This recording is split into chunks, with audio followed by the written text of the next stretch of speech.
সম্মানিত দেশবাসী, আসসালামু আলাইকুম। আপনারা অবগত আছেন বাংলাদেশের বর্তমান পরিস্থিতি সর্বদিক দিয়ে এক অন্ধকারাচ্ছন্ন অবস্থায় নিবেদিত। আজকে রাজনৈতিকরা ষড়যন্ত্রে লিপ্ত। এদেশে দুঃশাসক বিদায় হওয়ার পর এই দেশীয় রাজনৈতিক বিদেশীয় কিছু ইন্ধনে আজকে ডক্টর ইউনূসের এই হযবরল সরকারের আশকারা নিউ চাইল্ড পার্টি, জামাত, চরমোনাই পীর এরা দেশে অশান্তি সৃষ্টি করতেছে। ধর্মের দোহাই দিয়ে বিভিন্ন সনদ, উচ্চ কক্ষ, পিয়ার পদ্ধতি, গণভোট এই সমস্ত দাবিতে, অথচ দেশের মূল অবস্থার দিকে কেউ এগোচ্ছে না। নিজেদের স্বার্থ রক্ষার্থে বিনা ভোটে তারা সংসদ সরকারে যাইতে চাইতেছে। আজকে কিছু রাতের কোকিল টকশোকার যেমন শিশির মনির, আবু হানা রাজ্জাকি, তারা কোনো ধরনের সমাধানমূলক ব্যাখ্যা না দিয়ে শুধু আলোচনা জিতার জন্য তারা জনগণকে ধোঁকা দিতেছে। রাজ্জাকি সব বলেন, আবু হানা রাজ্জাকি আইনজীবী সুপ্রিম কোর্টের, আর ওই জামাতের শিশির মনির তারা বলেন গণভোট, পিয়ার পদ্ধতি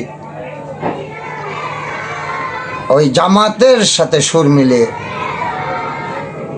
ফেব্রুয়ারি আগেই, অর্থাৎ সংসদ নির্বাচনের আগেই গণভোট হইতে হবে। কারণ কি? সনদকে যাতে সংসদ বাধ্য হয় স্বীকৃতি দিতে, উচ্চকক্ষ এবং পিয়ার পদ্ধতি। আজকে আবু হানা রাজ্জাকির বিশ্লেষণ হইল, বারবারই উনি একটি কথা বলেন যে এই সরকারের 90 দিন পার হয়ে গেছে, এই সরকারের ওই 120 দিন পার হয়ে গেছে, এই সরকারের 6 মাস পার হয়ে গেছে, নির্বাচন হইলে তো বৈধ হবে না, বা এই সরকারের গণভোট বৈধ হবে, সংসদ নির্বাচন টাইম পার হয়ে গেছে।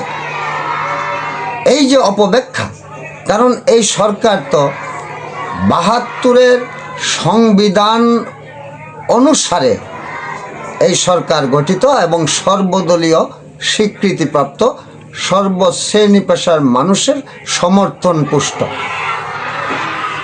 এই সরকার যেহেতু সঠিক নির্ধারিত সময়হীন, সেহেতু কিসের 90 দিন আর কিসের 120 দিন, কিসের 6 মাস আর কিসের 3 মাস। জনগণের প্রয়োজনে যত আগে নির্বাচন জাতীয় সংসদের হতে পারে, জাতীয় সংসদ গঠন করে এই দেশের যা সমস্যা আছে সংসদে সমাধান করবে। কিন্তু সনদ কোনোদিন সমাধান নয়।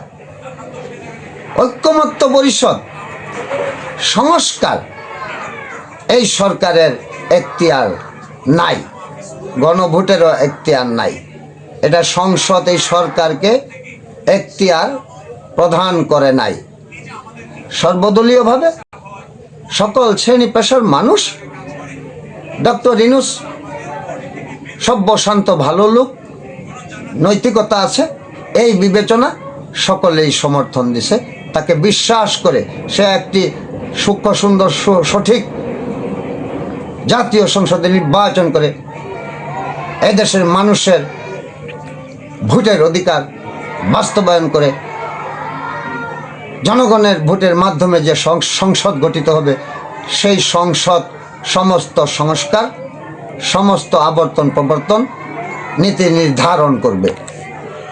এটাই সকল দল, জনগণ, ভোটার, প্রশাসন এবং সর্বস্তরের যে শ্রেণী পেশার মানুষ আছে, তাই ডক্টর ইউনূসকে সমর্থন দিছে। কিন্তু ডক্টর ইউনূস এই ঐক্যমত্য কমিশন, সংস্কার নামক এই সনদ নামক নতুন এই ছাত্রদের আশকারা দিয়ে নিউ চাইল্ড পার্টি গঠন করে শিক্ষা জীবনকে বাদ দিয়ে তারা রাজনীতিকে পেশা হিসাবে গ্রহণ করে নিয়ে তারা আজকে দেশের মানুষকে বিভ্রান্ত করছে এই নিউ চাইল্ড পার্টি। সাথে সাথে নেতৃত্ব দিচ্ছে এই প্রতারক ধর্মের দোহাইদাতা জামায়াত ইসলামী, আর দু একটি ইসলামী দল, আর বন্ড প্রতারক চরমোনাই পীর। আজকে আমরা বলতে চাই, আমরা এই দেশের মানুষ, দেশের মালিক, ভোটার সকলেই ঐক্যবদ্ধ হয়ে জাতীয় সংসদের ভোট দিতে চাই।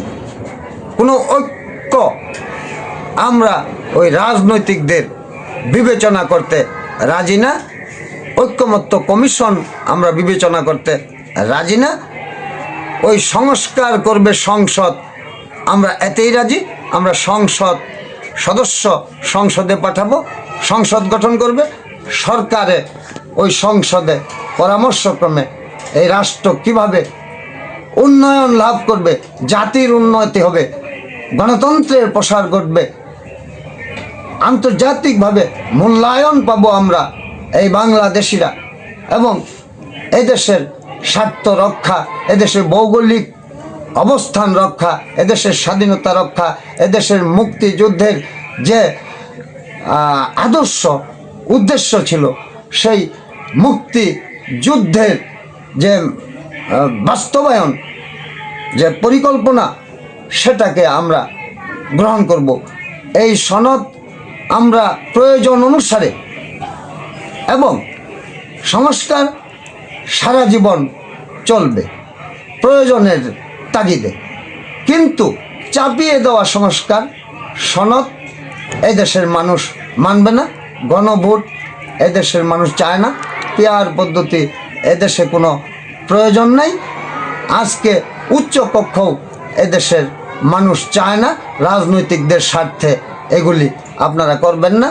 আমি তাই আপনাদের সকলকে, সেনাবাহিনীকে, নৌবাহিনী, বিমান বাহিনীকে, পুলিশ বাহিনীকে, বিজিবিকে, সকল শ্রেণীর বাহিনীকে, আমরা সকল শ্রেণীর মানুষকে, সাংবাদিক সহ, বুদ্ধিজীবী সহ, রাজনৈতিক সহ আহ্বান করব, আগামী জাতীয় সংসদ নির্বাচন শুধু আপনারা নিয়ে চিন্তা করেন, সঠিকভাবে জাতীয় সংসদের নির্বাচন করেন। জামাতের এই আস্ফালন থেকে, দেশের মানুষকে বিশৃঙ্খলা থেকে, এই আগামী আবার একটি রক্তক্ষয়ের দিকে জামাত নিয়ে যেতে চায় এদেশের মানুষকে। তারা নবাবী শাসন চায়, জনগণ এবং ভোটারকে গোলাম বানাইতে চায় তাদের দলীয় স্বার্থে, ব্যক্তি স্বার্থে। এটাকে প্রতিরোধ করতে হবে, নিউ চাইল্ড পার্টিকে প্রতিরোধ করতে হবে, চরমোনাই বন্ডপীরকে প্রতিরোধ করতে হবে, এবং আওয়ামী দুঃশাসকদের যারা প্রেতাত্মা এদেশে রয়ে গেছে তাদের ষড়যন্ত্র রুখে দিতে হবে, মাঠে থাকতে হবে। আগামী নির্বাচন সুষ্ঠু সঠিকভাবে করার জন্য এই ডক্টর ইউনূস সরকারকে আমি আহ্বান জানাই, অন্য কিছুতে আপনারা মন কান না দিয়ে জাতীয় সংসদ নির্বাচন আগামী 26-এ যে 15ই ফেব্রুয়ারির আগে অনুষ্ঠিত হবে ঘোষণা দিচ্ছেন, সেটাকে বাস্তবায়ন করবেন, অন্যথায় কোনো দলীয় আদর্শ বাস্তবায়ন করবেন না, আর বিএনপিকে নিয়ে ষড়যন্ত্র করবেন না। আজকে দেশের মানুষ ভোট থেকে বঞ্চিত, সুদীর্ঘ দিন যাবৎ ভোট দেওয়ার জন্য অপেক্ষায় আছে এই দেশের মানুষ। সেই ভোটে সরকার নির্বাচিত করবে, এই দেশের মানুষ সেই সরকার সংস্কার করবে, গণভোট প্রয়োজনে সেই সরকার দিবে, সেই সরকার প্রয়োজনে নতুন সংবিধান গঠন করবে, সেখানেই হবে রাষ্ট্রের মানুষের অধিকার প্রতিষ্ঠা। তাই আপনারা এই জামাতের ষড়যন্ত্রে, চরমোনাই পীরের ষড়যন্ত্রে, নিউ চাইল্ড পার্টির ষড়যন্ত্রে আপনারা পা দিবেন না। এদেশের জনগণ, এদেশের ভোটাররা ঐক্য গড়ুন এবং সামনের দিকে দেশকে এগিয়ে নেওয়ার জন্য এবং আপনাদের প্রতিজ্ঞা করুন। আগামী দিনে ওই 26 সালের ফেব্রুয়ারি প্রথম সপ্তাহে যে জাতীয় সংসদ নির্বাচন এই সরকার ঘোষণা করছে, সেই নির্বাচন অনুষ্ঠান করার আহ্বান জানিয়ে সকল বাহিনীকে সেই নির্বাচনে সঠিক ভূমিকা রাখার আহ্বান জানিয়ে এবং দেশবাসীকে, দেশের ভোটারদেরকে ঐক্য ঘরে ধানের শীষে ভোট দিয়ে দেশকে স্থিতিশীল পর্যায়ে নিয়ে যাওয়ার জন্য স্বনির্ভর দেশ হিসাবে গড়ে তোলার জন্য এদেশের আইন, বিচার, বাসস্থান, স্বাস্থ্য, শিক্ষাকে অগ্রগতি লাভের জন্য, আন্তর্জাতিক বিশ্বে এদেশের মান মর্যাদা অর্জনের জন্য, এদেশের রাজনৈতিক অধিকার, ভোটের অধিকার, ভাতের অধিকার প্রতিষ্ঠার জন্য আমি আপনাদের সকলকে আহ্বান জানিয়ে আমার এই আগামী জাতীয় সংসদ নির্বাচন যে 26 সালের ফেব্রুয়ারির প্রথমার্ধে হতে যাচ্ছে, সেই নির্বাচনে ধানের শীষে ভোট দেওয়ার আহ্বান জানিয়ে আপনাদের সকলকে ধন্যবাদ জানিয়ে আমি বিদায় নিচ্ছি। আল্লাহ।